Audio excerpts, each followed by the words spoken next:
नमस्कार दर्शकों, स्वागत है आपका गरुड़ पुराण की सीरीज में। आज से हम गरुड़ पुराण की शुरुआत करने जा रहे हैं, जिसमें आप जीवात्मा के रहस्यों को जानेंगे और समझेंगे। जहां जीवन है वहां मृत्यु भी निश्चित है। जातस्य ही ध्रुवो मृत्यु ध्रुवम जन्म मृतस्य च, अर्थात जो प्राणी जन्म ग्रहण करता है उसे समय आने पर मरना भी पड़ता है, और जो मरता है उसे जन्म लेना पड़ता है। पुनर्जन्म का यह सिद्धांत सनातन धर्म की अपनी विशेषता बताता है।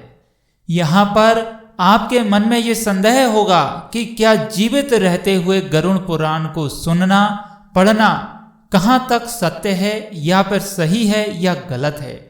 तो बता दें कि गरुड़ पुराण के सभी अध्यायों को ध्यान से सुनने, समझने और पढ़ने पर मनुष्य को सही गलत की परख अच्छे से होने लगती है। वह अपने दैनिक जीवन में जो भी कार्य कर रहा है वह गलत कर रहा है या सही, ये उसे ज्ञात होने लगता है। यदि उसने अपने पहले जीवन बिताए गए जीवन काल में कोई गलत कार्य किया है तो उसका सुधारण भी किया जा सकता है। अर्थात कोई पाप हो जाता है जाने अनजाने में या गलती से, तो उसकी भी क्षमा याचना की जा सकती है। सब कुछ गरुड़ पुराण में बताया गया है। हम विस्तार से अध्याय बाई अध्याय समझेंगे और लोक से परलोक तक की सभी बातों को ज्ञात करेंगे कि एक जीवात्मा के साथ क्या क्या घटित होता है, वह कहाँ कहाँ पहुँचती है, कौन सी योनियों में पहुँचती है, कितनी यातनाएं उसको झेलनी पड़ती है, क्या वाकई में देव दूत धृण सब उसको मिलते हैं, ये सब इसमें बताया जाएगा। कृपया वीडियो को पूरा देखिएगा, सुनिएगा, समझिएगा और अपने विचार जरूर व्यक्त कीजिएगा। तो ये पहला अध्याय है गरुड़ पुराण सारोद्वार द्वारा।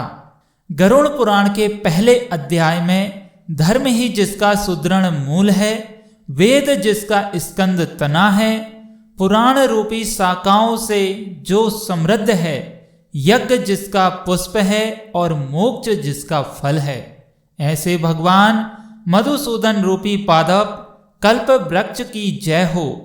देव क्षेत्र नेमि सारण्य में स्वर्ग लोक की प्राप्ति की कामना से सोनकादिक ऋषियों ने एक बार सहस्त्र वर्ष में पूर्ण होने वाला यज्ञ प्रारंभ किया।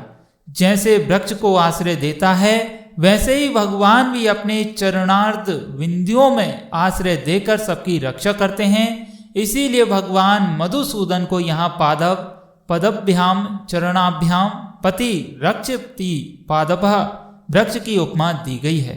एक समय प्रातः काल के हवन आदि कृत्यों का संपादन करके उन सभी मुनियों ने सत्कार किए गए आसनासीन सूत जी महाराज से आदर पूर्वक यह पूछा, हे सूत जी महाराज, आपने सुख देने वाले देव मार्ग का सम्यक निरूपण किया है।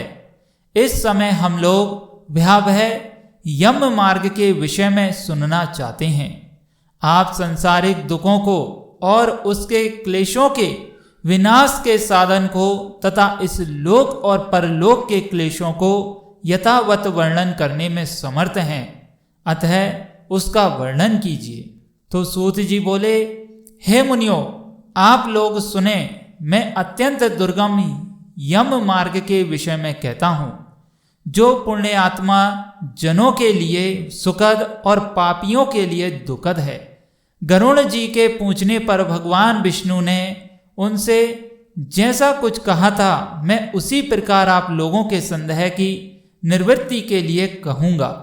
किसी समय बैकुंठ में सुखपूर्वक विराजमान परम गुरु श्री हरि से विनता पुत्र गरुड़ जी ने विनय से झुककर पूछा। तो गरुड़ जी ने कहा, हे देव, आपने भक्ति मार्ग का अनेक प्रकार से मेरे समक्ष वर्णन किया है और भक्तों को प्राप्त होने वाली उत्तम गति के विषय में भी कहा है। अब हम भयंकर यम मार्ग के विषय में सुनना चाहते हैं। हमने सुना है कि आपकी भक्ति से विमुख प्राणी वही नरक में जाते हैं। भगवान का नाम सुगमता पूर्वक लिया जा सके जीवन प्राणी के अपने वश में है तो भी लोग नरक को जाते हैं। ऐसे अधम मनुष्यों को बार बार धिक्कार है। इसीलिए हे भगवान, पापियों को गति प्राप्त होती है तथा यम मार्ग में जैसे वे अनेक प्रकार के दुख प्राप्त करते हैं उसे आप मुझसे कहें। श्री भगवान बोले, हे पक्षिंद्र सुनो, मैं उस यम मार्ग के विषय में कहता हूं जिस मार्ग से पापी जन नरक की यात्रा करते हैं और जो सुनने वालों के लिए भी भयावह है।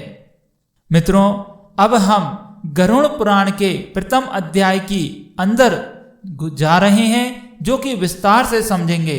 आपसे निवेदन है वीडियो को बिना स्किप किए हुए कृपया ध्यान से सुने, समझें और देखें, तभी आपको गरुड़ पुराण के प्रथम अध्याय का अच्छे से समन्वय हो पाएगा और जैसे जैसे हम आगे बढ़ते जाएंगे वैसे वैसे आप इसकी गहराई में डूबते जाएंगे। तो भगवान बोले, हे ताक्षर, जो प्राणी सदा पाप परायण है, दया और धर्म से रहित है, जो दुष्ट लोगों की संगति में रहते हैं, सतशास्त्र और सत्संग गति से विमुख हैं, जो अपने को स्वयं प्रतिष्ठित मानते हैं, अहंकारी हैं तथा धन और मान के मद से चूर हैं, आसुरी शक्ति को प्राप्त हैं तथा देवी संपत्ति से रहित हैं, जिनका चित्त अनेक विषयों में आसक्त होने से भ्रांत है, जो मोह के जाल में फंसे हैं और कामनाओं के भोग में ही लगे हैं। ऐसे व्यक्ति अपवित्र नरक में गिरते हैं। जो लोग ज्ञानशील हैं वे परम गति को प्राप्त होते हैं। पापी मनुष्य दुख पूर्वक यम यातना प्राप्त करते हैं और पापियों को इस लोक में जैसे दुख की प्राप्ति होती है और मृत्यु के पश्चात वे जैसी यातनाओं को प्राप्त होते हैं उसे सुनो। यथोपार्जित पुण्य और पाप के फलों को पूर्व में भोग कर कर्म के संबंध से उसे कोई शारीरिक रोग हो जाता है, आदि मानसिक रोग और व्याधि शारीरिक रोग से युक्त तथा जीवन धारण करने की आशा से उत्कंठित उस व्यक्ति की जानकारी के बिना ही सर्प की भांति बलवान काल उसके समीप आ पहुंचता है। उस मृत्यु की संप्राप्ति की स्थिति में भी उसे वैराग्य नहीं होता। उसने जिनका भरण पोषण किया था उन्हीं के द्वारा उसका भरण पोषण होता है।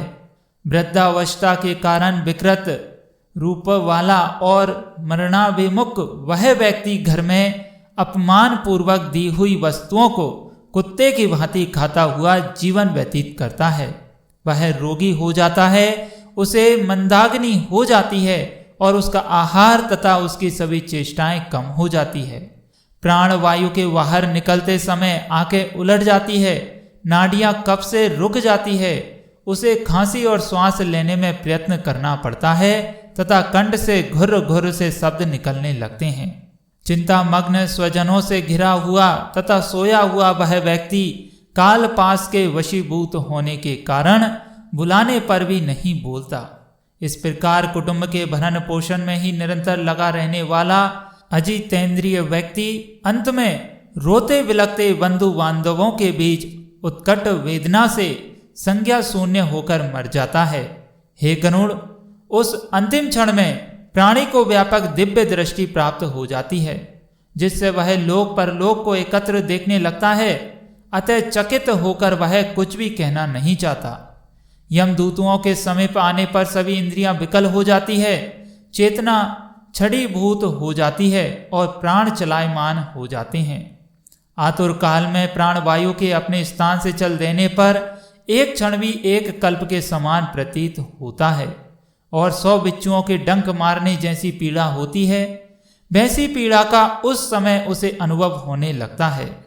वह मरणासन व्यक्ति फैन उगलने लगता है और उसका मुख लार से भर जाता है। पापी जनों के प्राणवायु अधोद्वार गुर्दा मार्ग से निकलते हैं। उस समय दोनों हाथों में पास और दंड धारण किए नग्न दांतों को कटकटाते हुए क्रोधपूर्ण नेत्र वाले यम के 2 भयंकर दूत समीप आते हैं। उनके केस ऊपर की ओर उठे होते हैं, वे कोए के समान काले होते हैं और टेढ़े मुख वाले होते हैं तथा उनके नख आयुध की भांति होते हैं। उन्हें देखकर भयभीत हृदय वाला वह मरणासन प्राणी मल मूत्र का विसर्जन करने लगता है। अपने 5 भौतिक शरीर से हाय हाय करते हुए निकलता हुआ तथा यमदूतों के द्वारा पकड़ा हुआ वह अंगुष्ठ मात्र प्रमाण का पुरुष अपने घर को देखता हुआ यमदूतों के द्वारा यातनाओं देह से ढक करके गले में बलपूर्वक पांसों से बांधकर सुदूर यम मार्ग पर यातना के लिए उसी प्रकार ले जाया जाता है जिस प्रकार राजपुरुष दंडनीय अपराधी को ले जाते हैं। इस प्रकार ले जाए जाते हुए उस जीव को यम के दूत तर्जना करते डराते हैं और नरकों के तीव्र भय का पुनः पुनः वर्णन करते हैं और सुनाते हैं। यमदूत कहते हैं, हे दुष्ट, शीघ्र चल, तुम यमलोक जाओगे। आज तुम्हें हम सब कुंभी पाक आदि नरकों में शीघ्र ही ले जाएंगे। इस प्रकार यमदूतों की वाणी तथा बंधु बांधवों का रुदन सुनता हुआ वह जीव जोर से हाहाकार करते विलाप करता है और यमदूतों के द्वारा प्रताड़ित किया जाता है। यमदूतों की तर्जनाओं से उसका हृदय विदीर्ण हो जाता है, वह कांपने लगता है। रास्ते में उसे कुत्ते काटते हैं और अपने पापों का स्मरण करता हुआ वह पीड़ित जीव यम मार्ग में चलता है। भूख और प्यास से पीड़ित होकर सूर्य दावाग्नि एवं वायु के झोंकों से संतप्त होते हुए और यमदूतों के द्वारा पीठ पर कोड़ों से पीटे जाते हैं हुए कट